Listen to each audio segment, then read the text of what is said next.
Muito bem, meus queridos irmãos, a paz do Senhor a todos. Nós vamos agora dar início a mais um vídeo e eu quero apresentar a vocês este livro aqui, ó, de Charles Haddon Spurgeon, né? Os Tesouros de Davi, pela editora CPAD. Esse aqui é o primeiro volume que vai praticamente do Salmo 1 até o Salmo de número 50. Deixa eu só confirmar aqui com vocês. Isso mesmo, do Salmo 1 ao Salmos de número 50.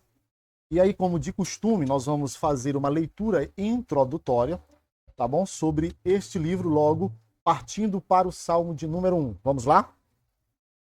Vem aqui ajeitar. Isso, para melhor, como ele é bem grande. Vamos lá. Salmo de número 1, ele vai estar dividido em alguns pontos, e eu prometo deixar dividido aqui no YouTube por capítulos, tá bom? Para você melhor entender. Vamos lá. Salmo de número 1, o título. Podemos considerar este salmo como o prefácio dos salmos, porque faz uma apresentação do conteúdo do livro todo. O salmista deseja nos ensinar o caminho para a bem-aventurança e nos avisar da destruição certa dos pecadores. Este é o assunto do salmo de número 1, que, sob certos aspectos, podemos vê-lo como texto sobre o qual todos os salmos fazem um sermão divino. Então, para Haddon Spurgeon, o salmo de número 1 é a porta de caminho para todos os outros salmos, tá bom?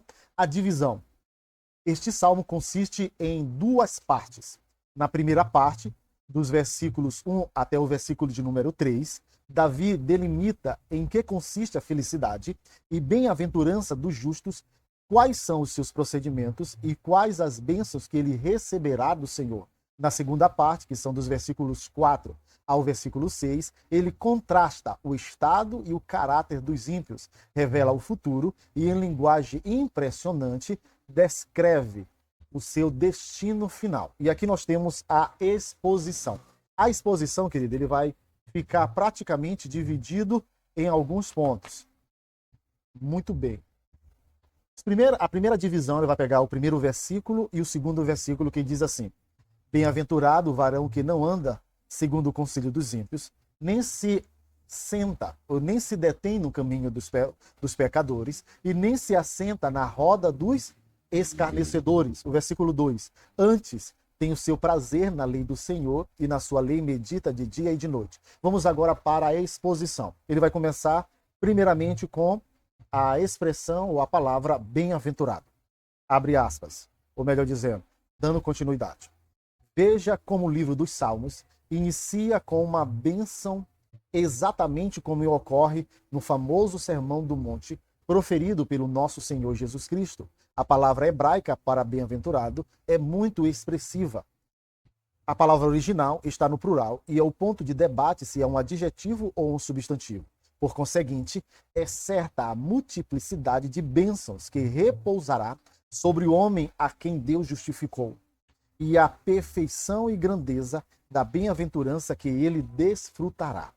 Poderíamos traduzir a palavra assim, ó bem-aventuranças, e considerá-la como fez Henry Ausrost, como aclamação alegre da felicidade do justo, que tais bênçãos venham sobre nós. O justo é descrito negativamente no versículo 1 e positivamente no versículo 2. É o homem que não anda segundo o conselho dos ímpios, ele se assenta mais com sábios e anda segundo os mandamentos do Senhor, seu Deus. Para ele, os caminhos da salvação são os caminhos da paz e afabilidade. Os seus passos são ordenados pela palavra de Deus e não pelos truques astuciosos e artifícios maldosos de homens carnais.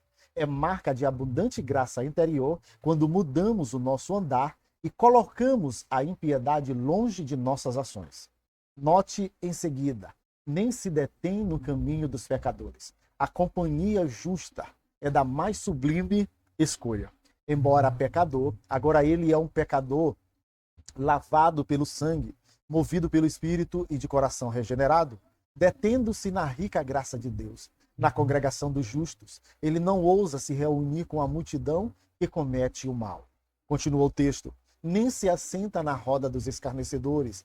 Ele não tem prazer na zombaria dos ateus, que os outros zombam do pecado, da eternidade, do inferno, do céu e do Deus eterno. Este homem aprendeu filosofia melhor que a dos infiéis e tem o mais profundo sentimento da presença de Deus para suportar ouvir o nome do santo ser blasfemados.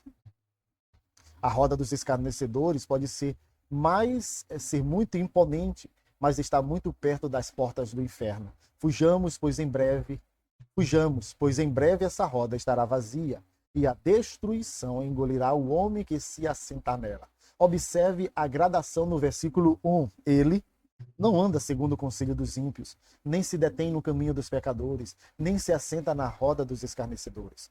Quando os homens vivem em pecados, eles vão de mal a pior. No princípio, meramente andam segundo os conselhos dos descuidadosos e ímpios, que se esquecem de Deus. E o mal é mais prático que habitual, mas depois ele se acostuma com o mal e se detém no caminho dos pecados descarados, pecadores que deliberadamente violam os mandamentos de Deus.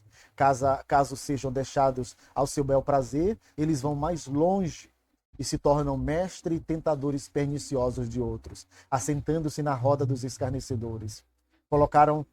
Colaram grau em maldade e se estabelecem como verdadeiros mestres da danação, sendo observado pelos outros como mestres de Belial. Mas o bem-aventurado, o homem a quem pertence todas as bênçãos de Deus, não pode manter comunhão com pessoas desse tipo. Ele se mantém puro desses leprosos, retira de si as coisas mais como roupas manchadas pela carne, sai do meio dos ímpios e vai para fora do acampamento, suportando o escarnio ligado ao nome de Cristo.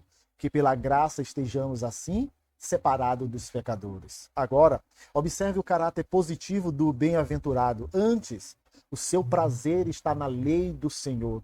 Ele não está sob a lei como maldição e condenação, mas está nela e tem prazer de estar nela como regra de vida. Além disso, tem prazer em meditar na lei, lendo-a de dia e pensando nela de noite. E na sua lei medita de dia e de noite. Escolhe um texto e o leva consigo todo dia. Nas vigílias da noite, quando o sono lhe abandona as pálpebras, ele se afunda na meditação da palavra de Deus. No dia da prosperidade, canta salmos da palavra de Deus. E na noite da aflição, consola-se com as promessas do mesmo livro.